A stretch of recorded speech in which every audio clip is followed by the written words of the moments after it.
This promises to be the best Witcher board game ever created. But will it hold up? Let's find out. We're gonna talk about the 3 best things about this board game. And then we're gonna talk why this game is not for you, especially that one big thing. But before that, let's actually talk about what this game is and what are you going to do in it. This is a cooperative board game where you will be playing Witchers that will have certain missions that they need to fulfill. What you doing? Where's Geralt? There is no Geralt. But it is an epic campaign game with different adventures, choices to make, and the best of all, it's a legacy game where you will have stickers that you will place on your cards that will upgrade them permanently. Did I got it right? Yeah, pretty good. So you will go on different adventures that all will have certain map where you will go from area to area and do certain actions. Plus also, all of these actions hide certain secrets. Most of the secrets are in this adventure deck, which will tell you what monsters you'll be facing in this adventure, what type of plot twists will happen, and best part, move the story along. And the whole game revolves around your personal Witcher deck, because these cards will let you move on the map, will let you fight, and also will let you get better, because at the end of your turn, you will get new cards and add them to your deck. We got all the shiny cool stuff out of the way, but why are you here? Because you need to talk to Dubika dwellers, and then find Necker mounds in the forests. Fulfill different tasks to get to the final result of this scenario, which might be good, might be bad, depending on how well you do. Let's see how well does this game do other things, huh? And talk about 3 best things? Exactly. My 3rd best thing is going to be table talk. How you talk and decide what you do is really great in this game. We have a mission to bring 3 bombs to the inn, but I have only 2. And I could go get one and then bring the other one missing. That sounds great. Yeah, and that's how the game works. You just keep talking to ourselves, everyone keeps involved. It's just great table talk all the time. And also, next to that is the story side of all of it. It has great story and also great side missions. My favorite thing is that, yes, we need to bring bombs there to win the scenario, but also the herbalist needs our attention and we need to make some potions there. Bombs first. No, potions. Bombs first. Potions. Bombs. It's the side story. You do the side stories before the main mission. Bombs are the side story. This book holds not only the big main story, but all the little interactions you will have on the map. I really enjoy when the game motivates you to not do the main task and just gives you some funny things to do. And this one does that perfectly.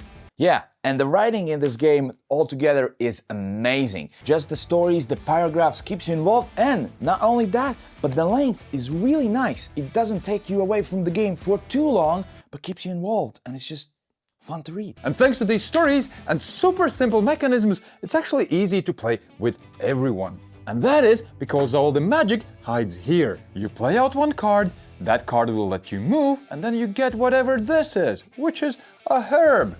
That's really good. And then the story part kicks in, and we have talked about the story enough. But what we haven't talked about enough is Yannis's best thing about this game, which we would talk about if he wouldn't be just checking his phone right now and would actually concentrate on the job he needs to do. But you see in the situation we've been stuck with for 4 or 5 years. Any time now. My best thing about this game is the timer flow.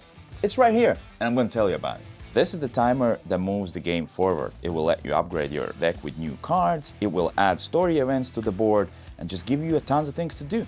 We already talked about cards, but not all the things that these cards can do. Whenever you will fight monsters like Neckers, you will play out the same cards and deal damage to them. And then play out more cards and deal more damage to them. And then, well, you get the drill, right? And you think that's cool? Well, hold on to your pants, because the same cards are also your life points. 2 damage? 2 cards lost. So there's definitely plenty of things to love, but it also might not be for you. We have 5 things here that we think might be a deal breaker for you. If it's up here, it's a big deal for us, and if it's at the bottom, it's something tiny you should consider. Like 6, 7. Yeah. Let's start with the 3rd thing, which is really important to explain to you that this is a prototype. We have played just the first scenario of this game, so whatever we have said so far, or whatever we'll say in the continuation of this video, might not be true for the whole game, but should be a good representation. But it also means that some of the things that we might feel as negatives might be already changed when you get this game. Number 4 are the basic actions. What that means is you have this board and you'll be going around and doing things, just upside down. And some of those feel like you've seen them in all these types of games. For example, you could go here to get a herb. Then you could go trade that herb for something else. You've seen that in many different games, so nothing new. Granted, there are some events that will put some tokens on the board that will make that place more exciting. But other than that, this basic thing is very basic. So the second most important thing for us is the 2-hour campaign. Says 3 there. 3-hour campaign! It takes a while to play one of those sessions, and as well there's gonna be plenty of those sessions, which might be a good thing or also a bad thing. It's quite lengthy. A session where you will go through a scenario and fulfill the story might take up to 1 hour per player, so with playing with 4 players, it's quite a lengthy commitment, so just be sure that you're prepared for it. Number 5 are the choices. Do they matter? Sometimes it feels like they should matter, but we're not sure. For example, you have a choice to fight the Neckers or run away. If you run away, your shield gets lowered. Was that a good consequence? It didn't feel like it, but you do get the card that you place inside of a journal for keeping, and we really hope that this will mean that there are bad consequences for your bad actions or things, but we're not sure. That's why for us it's in the 5th place. We don't know if that's gonna be the thing. We really are hoping that there will be heavy consequences to letting just neckers run around, right? But the biggest deal breaker for us was the times when other players were fighting and we were just doing nothing. Just waiting around. So you'll fight those pesky Neckers. How that works is you will take your own deck and you will just flip cards and try to damage it. And you're damaging it. Then it damages you and you lose some cards. And then you'll play some more cards to, damage it. And then it will damage you. And you keep doing this for quite a bit. I mean, you sometimes can even take a nap. Well, not you, the other players. Sleep is the official sponsor of this video, and ironically, even though they help us keep the lights on in the studio, they help you keep the lights out when you sleep.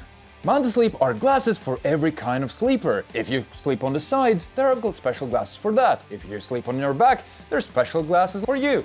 If you sleep like Giannis, I'm not sure if there are special glasses for you, but you can check out their homepage because they have really good deals right now, and these are real lifesavers. They have adjustable eye caps and things like even music feature. So if you have trouble sleeping, shut the lights out with Sleep, because they have definitely helped us. And with our special code, you can get a juicy discount. So that's the segment. Giannis, let's go and film some videos. Giannis.